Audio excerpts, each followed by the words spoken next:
ನಟ ದರ್ಶನ್ ರೆಗ್ಯುಲರ್ ಜಾಮೀನು ಪಡೆದು ಫ್ಯಾಮಿಲಿ ಜೊತೆಗೆ ಸಖತ್ ಎಂಜಾಯ್ ಮಾಡ್ತಾ ಇದ್ದಾರೆ. ಅಷ್ಟೇ ಅಲ್ಲ, ಸೋಷಿಯಲ್ ಮೀಡಿಯಾದಲ್ಲಿ ಸಿಕ್ಕಾಪಟ್ಟೆ ಆಕ್ಟಿವ್ ಆಗಿದ್ದಾರೆ. ಇನ್ಸ್ಟಾಗ್ರಾಮ್ ನಲ್ಲಿ 200ಕ್ಕೂ ಹೆಚ್ಚು ಪೋಸ್ಟ್ ಗಳನ್ನ ಹಾಕಿಕೊಂಡಿದ್ದಾರೆ. ಚಾಲೆಂಜಿಂಗ್ ಸ್ಟಾರ್ ದರ್ಶನ್ ಪ್ರತಿ ಬಾರಿ ಅಭಿಮಾನಿಗಳ ಜೊತೆ ಸೇರಿ ವಿಜೃಂಭಣೆಯಿಂದ ಬರ್ತ್ಡೇಯನ್ನ ಆಚರಿಸಿಕೊಳ್ತಾ ಇದ್ರು. ಆದ್ರೆ ಈ ಬಾರಿ ಬರ್ತ್ಡೇ ಮಾಡಿಕೊಳ್ಳುವುದಕ್ಕೆ ಬಿಲ್ಕುಲ್ ಇಷ್ಟಪಟ್ಟಿರಲಿಲ್ಲ. ಅನಾರೋಗ್ಯದ ಹಿನ್ನೆಲೆ ಹುಟ್ಟು ಹಬ್ಬವನ್ನ ಮಾಡಿಕೊಳ್ಳಲಿಲ್ಲ. ಆದ್ರೂ ಫ್ಯಾನ್ಸ್ ಬೇಸರ ಮಾಡಿಕೊಳ್ಳದೆ ಮಾದರಿ ಕೆಲಸಕ್ಕೆ ಮುಂದಾಗಿದ್ದಾರೆ.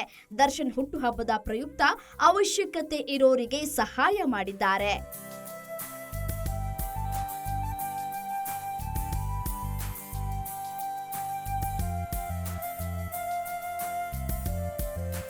ದರ್ಶನ್ ಫ್ಯಾನ್ಸ್ ನೀಡಿದ ಸಹಾಯ ಹಸ್ತ ಮಾದರಿಯಾಗಿ ನಿಂತಿದೆ.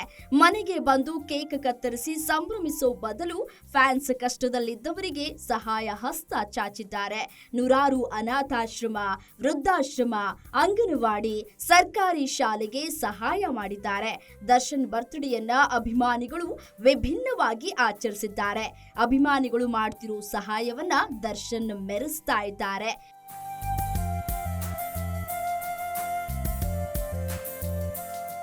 ದರ್ಶನ್ ಆರೋಗ್ಯ ಸರಿ ಇಲ್ಲದ ಕಾರಣ ಹುಟ್ಟುಹಬ್ಬ ಬೇಡ ಅಂತಿದ್ರು.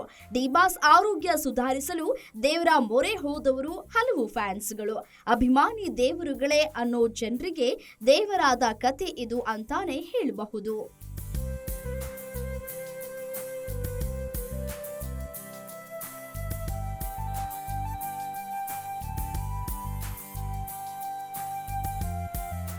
ಡಿ-ಬಾಸ್ ಫ್ಯಾನ್ಸ್ ಅವಶ್ಯಕತೆ ಇರೋರ ಸಹಾಯಕ್ಕೆ ನಿಂತದ್ದು ಇದೇ ಮೊದಲೇನಲ್ಲ.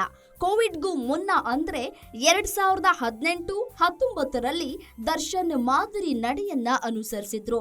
ದಚ್ಚು ಅಭಿಮಾನಿಗಳಿಗೆ ಇನ್ಯಾವ ಹೀರೋ ಮಾಡದ ಮನವಿ ಮಾಡಿದ್ರು.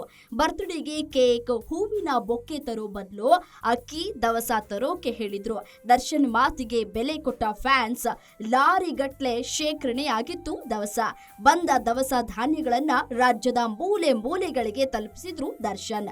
ದರ್ಶನ್ ಫ್ಯಾನ್ಸ್ ಬಳಗ ಇಷ್ಟು ದೊಡ್ಡದಾಗಿ ಬೆಳೆಯೋದಕ್ಕೆ ಇದೇ ಕಾರಣ.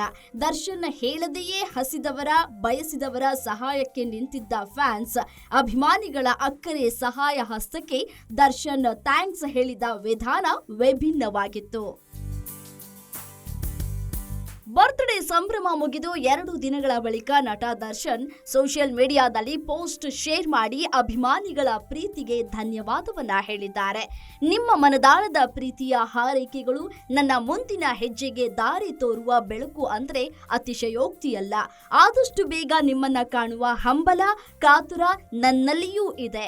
ನಿಮ್ಮನ್ನ ಪಡೆದಿರುವ ನಾನೇ ಧನ್ಯ. ನಿಮ್ಮ ದಾಸ ದರ್ಶನ್ ಅಂತ ಹೇಳಿ ಬರೆದಿದ್ದಾರೆ. ಗ್ಯಾರಂಟಿ ನ್ಯೂಸ್, ಸುದ್ದಿ ಖಚಿತ, ನ್ಯಾಯ ನಿಶ್ಚಿತ.